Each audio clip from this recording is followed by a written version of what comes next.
Computer security को cyber security या IT security के नाम से भी जाना जाता है। यह सूचना प्रौद्योगिकी की एक शाखा है जिसे विशेष तौर पर कंप्यूटर की सुरक्षा के लिए बनाया गया है। कंप्यूटर सुरक्षा के घटक। कंप्यूटर सुरक्षा सिस्टम के बुनियादी घटक निम्न प्रकार हैं। गोपनीयता। किसी भी जानकारी, डाटा के अन्य अवैध व्यक्ति द्वारा एक्सेस न होने की घटना को सुनिश्चित करना इसके अंतर्गत आता है। दूसरा है नॉन रेपुडिएशन। मैसेज को भेजने वाला मूल व्यक्ति कहीं अपने मैसेज को स्वयं का होने से इनकार न कर दे। इस प्रकार की सुनिश्चितता को नॉन रेपुडिएशन कहते हैं। प्रामाणिकता, ऑथेंटिकेशन। यह कंप्यूटर सिस्टम को प्रयोग करने वाले व्यक्ति के वैध अथवा अवैध होने को सुनिश्चित करता है। Access control. जिस उपयोगकर्ता को जिन साधनों का प्रयोग करने की अनुमति प्राप्त होती हो वह केवल उन्हीं साधनों को प्रयोग करे और इस बात की सुनिश्चितता को एक्सेस कंट्रोल कहा जाता है। स्टेनोग्राफी। संदेश को अपने अस्तित्व सहित छुपाने की कला को स्टेनोग्राफी कहते हैं। एकीकरण। यह सुनिश्चित करता है कि सूचना को किसी अवैध व्यक्ति द्वारा इस प्रकार तो बदला नहीं गया कि उसे वैध उपयोगकर्ता भी न पहचान सके। क्रिप्टोग्राफी। किसी सूचना को छिपाकर या गुप्त तरीके से लिखने की तकनीक को क्रिप्टोग्राफी कहा जाता है।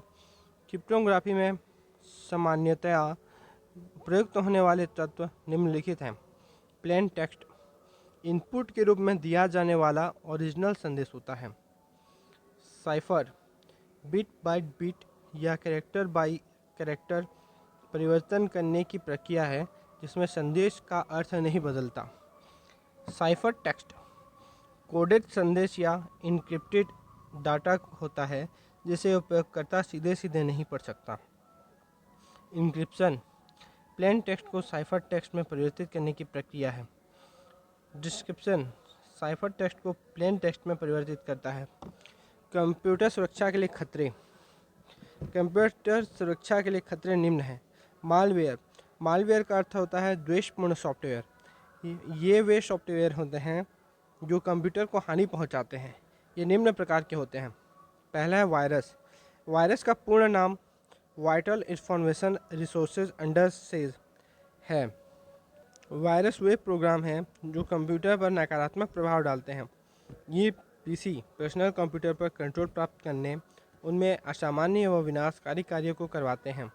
कुछ सामान्य वायरस के प्रकार निम्नलिखित हैं। Boot sector virus, macro virus, file infected virus, polymorphic virus. दूसरा है वॉर्म्स। कंप्यूटर वॉर्म एक अकेला ऐसा मालवेयर प्रोग्राम है जो दूसरे कंप्यूटर में अपने आप को फैलाने के लिए कॉपी करता है। तीसरा है टार्जन।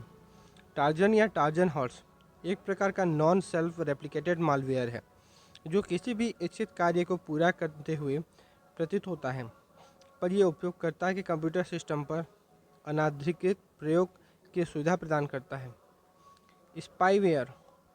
यह प्रोग्राम किसी भी कंप्यूटर सिस्टम पर इंस्टॉल होता है जो सिस्टम के मालिक की सभी गतिविधियों को निगरानी तथा गलत तरीके से आगे प्रयोग होने वाली सभी जानकारी को एकत्रित करता है। कंप्यूटर सिक्योरिटी के लिए कुछ अन्य खतरे। कंप्यूटर सिक्योरिटी के लिए कुछ अन्य खतरे निम्न हैं। स्पूफिंग। अनाधिकृत डाटा को उसके अधिकृत उपयोगकर्ता की जानकारी के बिना एक्सेस करने की तकनीक को स्पूफिंग कहते हैं। हैकिंग। नेटवर्क से जुड़े कंप्यूटर में चोरी करने की प्रक्रिया को हैकिंग कहते हैं। इस प्रक्रिया को अंतिम चरण तक पहुंचाने वाले व्यक्ति को हैकर कहते हैं। क्रैकिंग। यह कंप्यूटर में किसी भी प्रकार के सॉफ्टवेयर या उनके घटकों को तोड़ने की प्रक्रिया है। फिशिंग। कंप्यूटर की संवेदनशील जानकारियों को धोखेबाजी से प्राप्त करने की कोशिश करना इत्यादि विशेषताओं को फिशिंग कहते हैं। एडवेयर। यह एक ऐसा सॉफ्टवेयर पैकेज है जो एडवर्टाइजमेंट को स्वतः ही टुकड़े टुकड़े कर स्क्रीन पर दिखाता है। रूटकिट्स।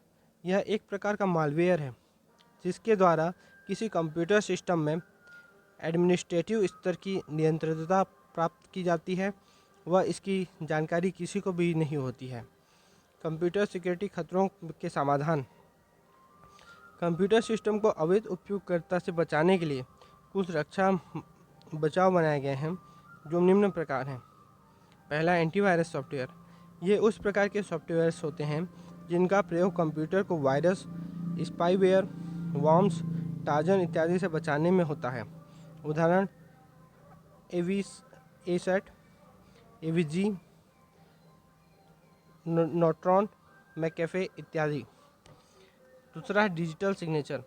यह सिग्नेचर का डिजिटल रूप है जिसे प्रेषित किए गए संदेश को प्रमाणित करने के लिए प्रयोग किया जाता है। फायरवॉल। फायरवॉल या तो सॉफ्टवेयर या फिर हार्डवेयर आधारित होता है। इसका प्राथमिक उद्देश्य इनकमिंग या आउटगोइंग नेटवर्क ट्रैफिक को डाटा पैकेट विश्लेषण द्वारा नियंत्रित करना है। फायरवॉल दो प्रकार के होते हैं, हार्डवेयर फायरवॉल और सॉफ्टवेयर फायरवॉल। चौथा है digital certificate. Digital certificate security उद्देश्यों के लिए इलेक्ट्रॉनिक संदेशों में प्रयुक्त होने वाली कॉपी है। डिजिटल सर्टिफिकेट किसी प्रेषित किया गया था, वह इसे किसने प्रेषित किया था इत्यादि जानकारी इसमें सम्मिलित होती है। पासवर्ड।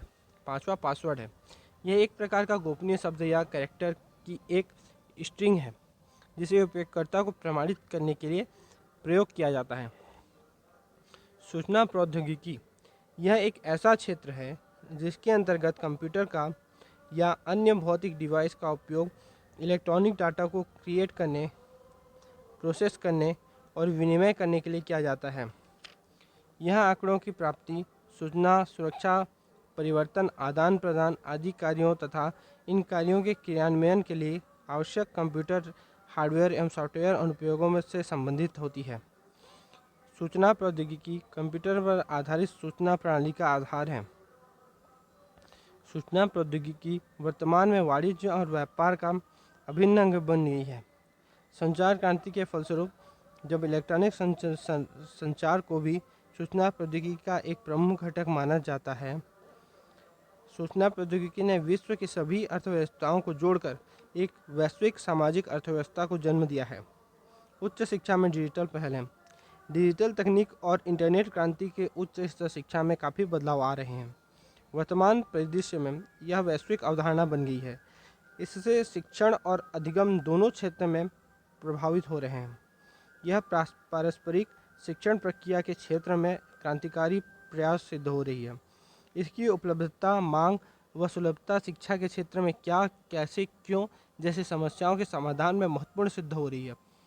इसी को देखते हुए भारत सरकार ने उच्च शिक्षा की गुणवत्ता, विकास व अवसर को उपलब्ध कराते हुए महत्वपूर्ण प्रयास किए हैं।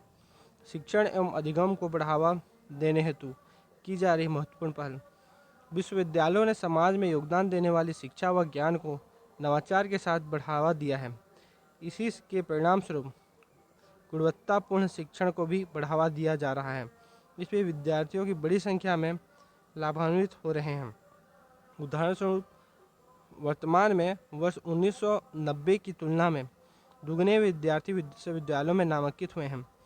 भारत जैसे विशाल जनसंख्या वाले देश के लिए संस्थाओं का निर्माण भी चुनौतीपूर्ण है। वर्ष 2020 तक विश्वविद्यालयों में छात्रों का प्रतिशत 12.4% से 30% होने की संभावना है।